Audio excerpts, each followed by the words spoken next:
Welcome to Know the Love of Christ.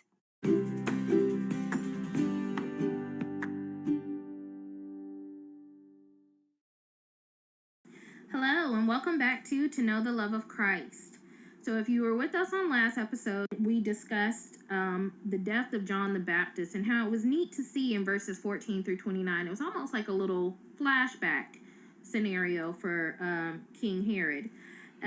We also discussed how we saw some of Herod's heart because he was sad that he had made such a foolish vow to Herodias's daughter when Herodias asked for John the Baptist's head on the platter. And so we talked about where we saw the love of Christ and we saw John the Baptist. Today we are going to be discussing Mark chapter 6 verses 30 through 44. All right, thanks, Brittany. So as Brittany mentioned, we just finished a flashback where we learn what happened to John the Baptist, how he died, and the implications of that. And we see at the very last verse of that John's disciples came and got his body. Now, it doesn't say it in this passage. It immediately jumps to the apostles returning to Jesus and them telling them all that they had done and taught. But if you look in Matthew 14, specifically in verses 13 through 14, that's a parallel there. So I'm going to grab that really quick. Let's start back in verse 12 of chapter 14. It says, "And his disciples came and took the body and buried it, and they went and told Jesus. Now when Jesus heard this, he withdrew from there in a boat to a desolate place by himself. But when the crowds heard it, they followed him on foot from the towns. When he went ashore, he saw a great crowd, and he had compassion on them and healed their sick." I'll just stop right there. But that's the parallel to where we're at in Mark. And I hadn't really noticed that before. And I kind of made a connection that I hadn't really thought about before. The apostles coming back and telling him about what all they'd done was a spiritual high for his ministry. But hearing about his cousin's death would have been a very, very spiritual low in his ministry. And that would have been, thinking about us as humans, Jesus was fully human, that would have been really hard. Having that high of a high and that low of a low at the same time, that would have been very emotionally overwhelming. Either one of those things by themselves, overwhelming in a good way for the high and overwhelming in a low for the bad way, or in a bad way for that low. But I thought it was just interesting that he suggests retreating to a desolate place in Mark. And we see it happen in Matthew. It says that he went away to a desolate place. But it just astounded me.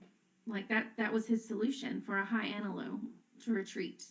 After a high, he retreated. After his baptism, that would have been another high. He was in the wilderness alone.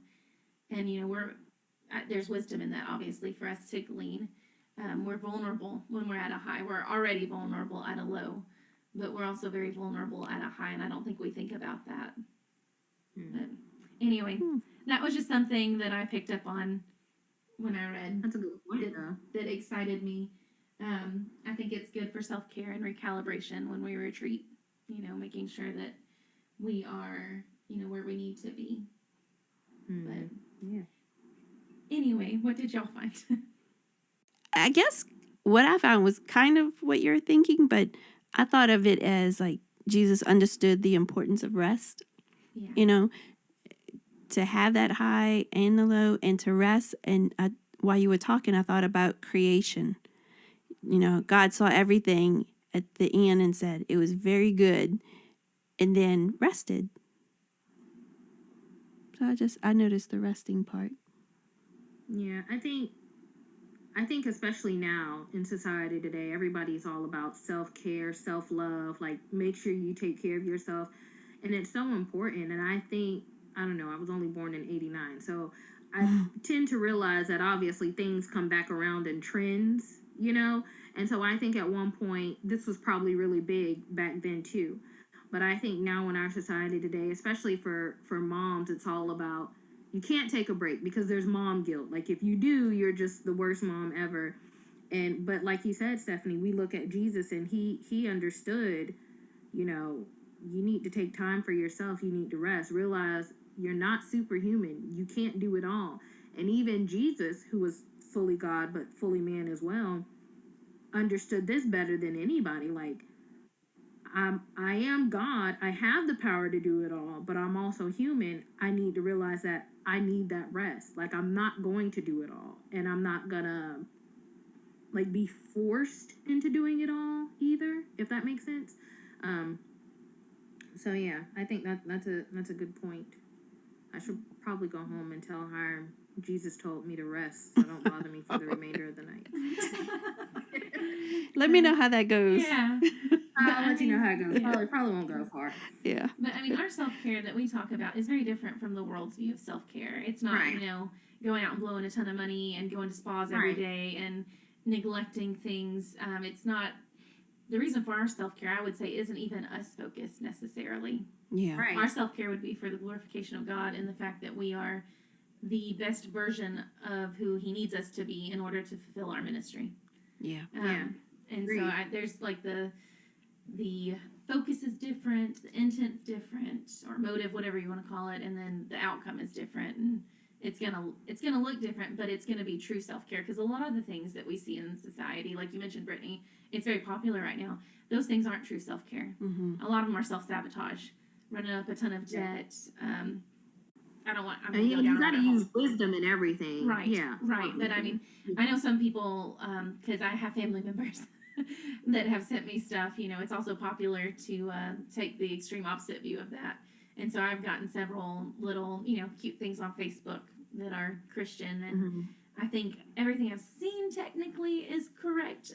We can't be so extreme that we completely shut out one side from the other. So just balance, like you said, wisdom in all things. But yeah. No, I was just thinking about how we look at some of these other denominations, and the preachers in those denominations have in their contract sabbaticals. So their elders or whoever oversee them are like, okay, you have your vacation time, you have this, whatever, but we're also going to give you sabbatical time. And obviously, sometimes we hear, oh, no, sabbatical, and we might think that a bad thing, but that's really not a bad thing at all. And the whole point, well, for them anyways, the point of that sabbatical is to renew and refresh your spirit with the Lord, And it's just like, we may not be able to afford to take a 3-month sabbatical, but to take an hour sabbatical, because the sabbatical is just to break away from the world and really take time for yourself. And so maybe you don't want to use that word sabbatical when you hear it. It's not a bad thing, it's just simply, I need to take time away from everything and everyone else so that I can focus on God, so I can focus on being the Christian and the servant that it is that he wants me to be. And I can't give God my all. I can't give him my best service if I'm giving it to everybody else and then I'm giving God whatever it is I have left over, because that's not good enough, nor is he okay with that. You're not just gonna throw him your leftovers. So yeah, good points. Yeah. So I mean, as we continue going down, like verse 31, it says the reason that they were going away to rest was they didn't even have leisure to eat. I mean, they were so surrounded, and you keep going, and it talks about them going away by themselves.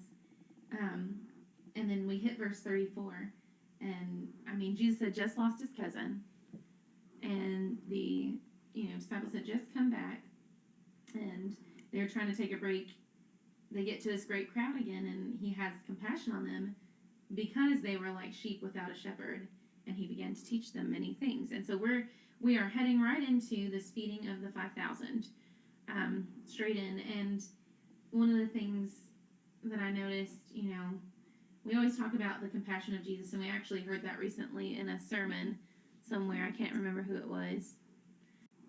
Actually, I think I was up in Kentucky, Brittany, and it was Hiram. And he talked about this book that he'd read, that there was a man who'd done a study on the characteristics of Jesus, and that compassion was the greatest number. Like, that was the thing most mentioned about Jesus, was his compassion. And that makes sense. Mm-hmm. We're seeing that here. Jesus never had compassion fatigue, which I don't know if I've used that term before with y'all or on here. So if I haven't, it means being indifferent to charitable appeals on behalf of those who are suffering. And it's experienced as a result of the frequency of number of such appeals, usually. So in overabundance, you're overwhelmed. And if anybody had the right to have compassion fatigue, yeah, it was definitely it would be Jesus. Jesus. He knew everything about everybody. And so we become kind of desensitized. You see a homeless person on the corner for the first time. Like when I was a kid, I'd cry every time I saw a homeless person. And then after I had my first child, it was awful. I could not see a person on the side of the street without, I'm getting goosebumps right now. Like after you have a kid and you have this being that you're ultimately responsible for and thinking like, that's someone's baby sitting there on that sidewalk that has no food to eat and no clothes and nowhere to live. And that could be my kid in 20 years or however many years. If something goes wrong, we hear a lot of times most families and households, or not most, there are several that are one paycheck away from being on the streets. Jesus didn't have that attitude. We can get there, and we're human, and Jesus was human. But Jesus was also God, and he was very compassionate, and we are to be like him in that way.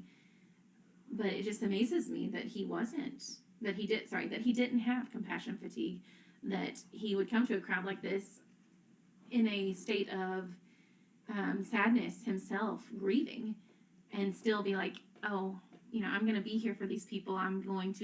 He said they were it says that, they were like sheep without a shepherd. He's going to shepherd them. Not only, is he having compassion on them, like, Jesus doesn't supply all our needs. He does, but he surpasses them. Mm-hmm. These people, we're going to see that as we get in, and we see with the food what happens. But anyway, what did y'all have?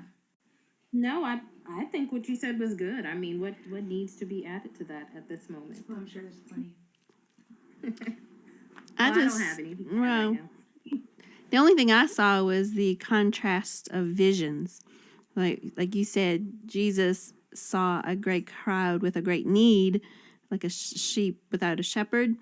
They needed direction, but his disciples saw a crowd. Yeah, they cared about them enough to go to Jesus and say, hey, send them home. They need to eat. Even with all that they had experienced with him so far, they didn't have that faraway vision enough to go to him for different reasons, for him to take care of the situation. But their idea of him taking care of the situation is to send them away. Right. And that wouldn't, what we're talking about is, in verse 35 and 36, his disciples came to him and told him, it's a desolate place. We're kind of in the middle of nowhere and it's getting late. You should send them away to the countryside and villages. And he answered them, you give them something to eat. Mm-hmm. And then they said, are we supposed to go buy 200 denarii worth of bread and give it to them? Which would have been about 7 months worth of wages. So it's like us taking 7 months worth of our salary and feeding people for one meal. That's a lot of money and a lot of food. But personally, I think I would have been nervous to presume that Jesus would take care of this, because it would have been such an undertaking, even knowing how he could be. And that's just a way that we misunderstand his character. Jesus wants to care for us, and he requires us to ask him, because it humbles us. I think about like James 4:6 and 1 Peter 5 and verses 5, 6, and 7. But I think sometimes I'm nervous to ask because I don't want to come across, which this is maybe pride, maybe, I don't know. Just, I struggle with apologizing for existing sometimes. And so even with Jesus, I'm like, ooh, should I really give it to him? But, if it is big enough to worry about, it's big enough to pray about. And we have to give everything to Jesus if it's big enough for us to be thinking about, even once. Especially if we're thinking about it more than once. Jesus wants to take care of that. Like, that's what he said he would do for us. And even if, like I said, I can see where, I guess that's where I'm putting myself in their place. That's what I'm trying to say. Like, I can see how they would be like, oh, like I'm not going to just assume Jesus is feeding 5,000 people. Yeah. So, I see where, to them it wasn't an unreasonable suggestion, but that doesn't make it right. So. But we also have the knowledge of Jesus. We haven't come to it yet, but Jesus teaching them to serve. We have the servant mindset. I feel like, oh, he's always serving. He's always taking care of everyone in the world. I probably could take care of this myself and not burden Jesus, but that's the wrong way to think about it. Yeah. And we do work with them. Like that's part of the job. But go ahead, Brittany.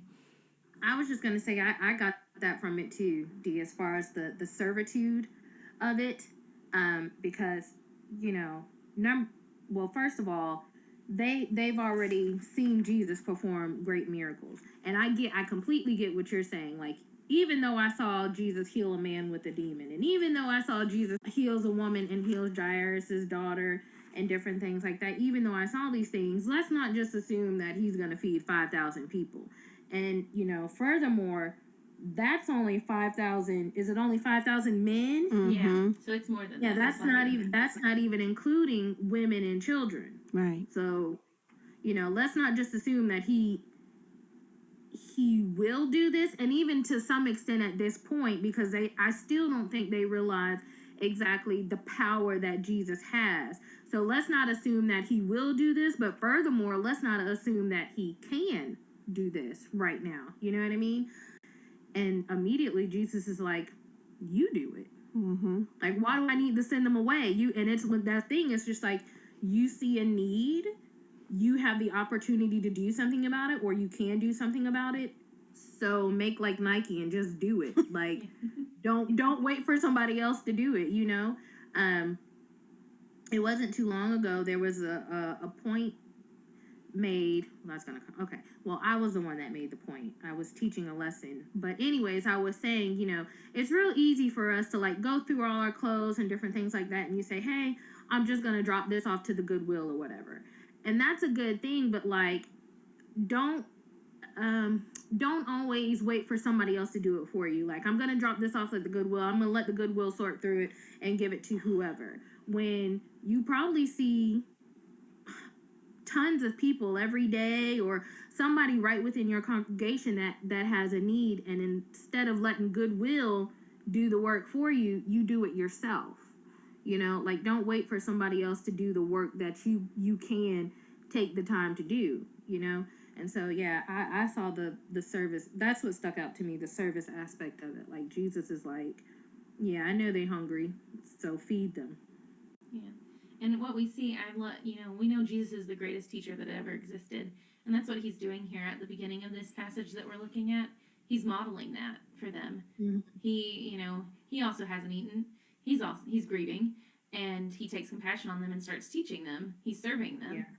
And then he turns around and he's like, this is what I do with my kids. Like, I model it for you, and now I expect you to do it. Come with, and they actually feed the people? No, they don't. Jesus does. But I mean, he makes that point. He makes that point, and they are there for that, and I'm sure they help serve it, but I mean, he's the one that provides. Mm-hmm. As we get down, as we go into verse 37, it says, 38, he said to them, how many loaves do you have? Go and see. And when they had found out, they said 5 and 2 fish. And so, he has them sit down in the green grass, and I don't know, this, to me, it's so nostalgic. It reminds me of when I was like 6 or 7, in Bible class, which I'd heard it before at that point, but how neat it was. Like, wow, 5 loaves and 2 little fish. Mm-hmm. I feel like all the kids know this story. So, yeah. But anyway, sorry. I was looking at Dee. She was smiling, and it made me think of it. Well, I was smiling because I was thinking, he told them, go and see. So, can you imagine them going to everybody? How much food you got? Hey, how much food? It's, a humbling thing to... And he already knew. Yeah. He knew how. Of course he knew. And, he made them go out there, go and see. So I wonder if they'd already eaten all their food at this point since it was late. Maybe. Any of them that had carried anything, like lunchtime would have been past. Mm-hmm. It's hours late, So can you see them coming back going, so we only have 5 loaves and 2 fish, Right. Yeah, seriously.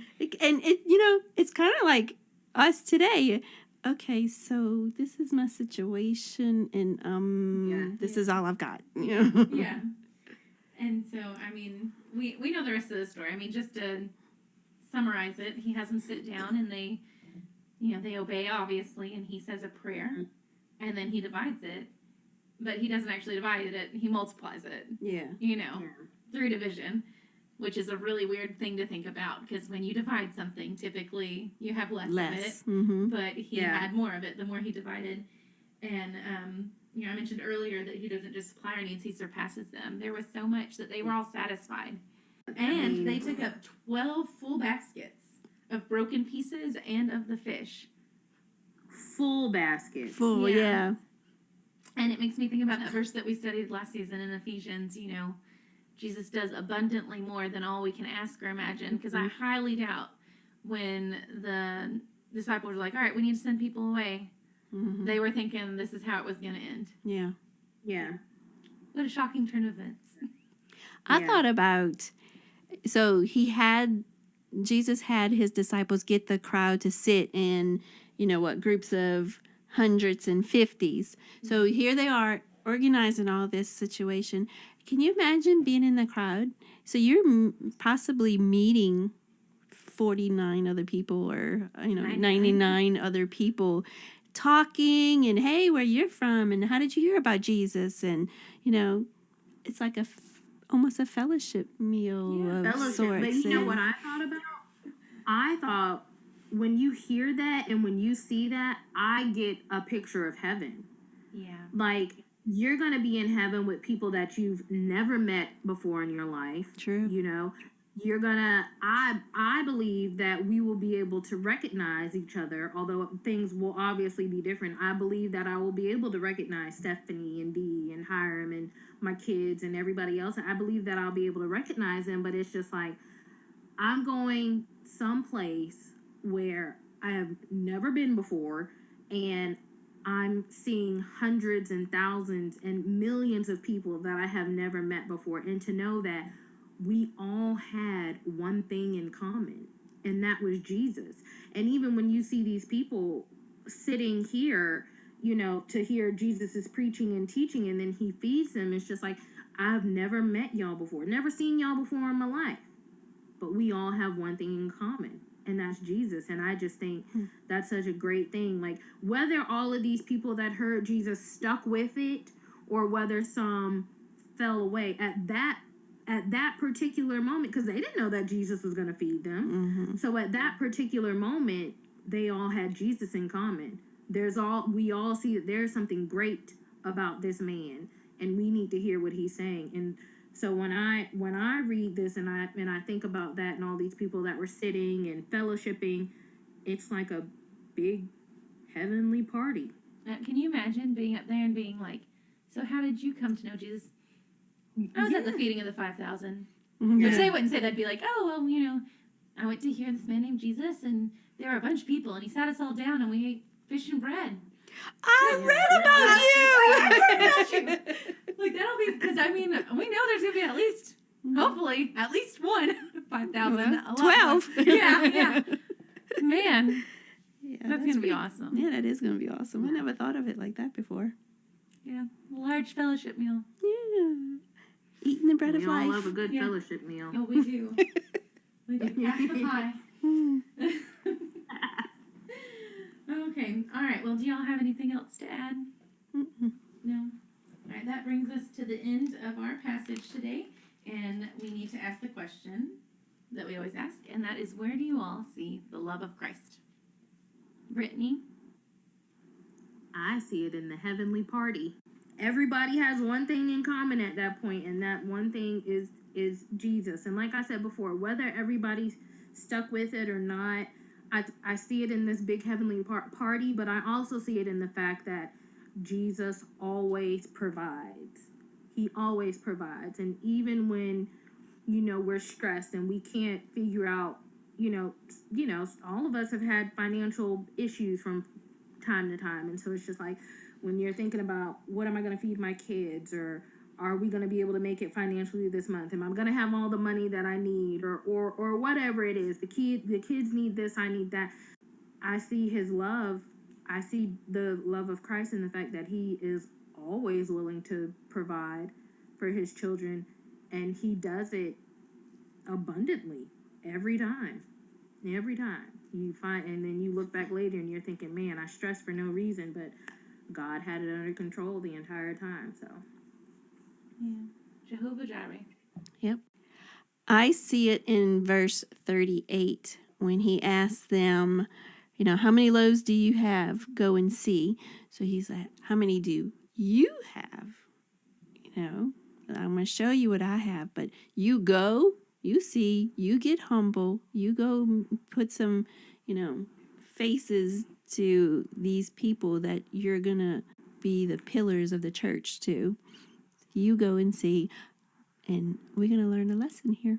So that's where I see his love, because he's just about to show them a great thing. And I don't know, I think it's awesome. I like what you said there, though, because, a lot of times we don't put faces to the people. I said earlier, I was talking about how Jesus doesn't have compassion fatigue. That's probably why he never had it. Jesus always put a face to the person. Well, or more than a face, a soul. Mm-hmm. I mean, he always had the soul in mind. I know I struggle with that. Seeing people as souls instead of just people. Me too.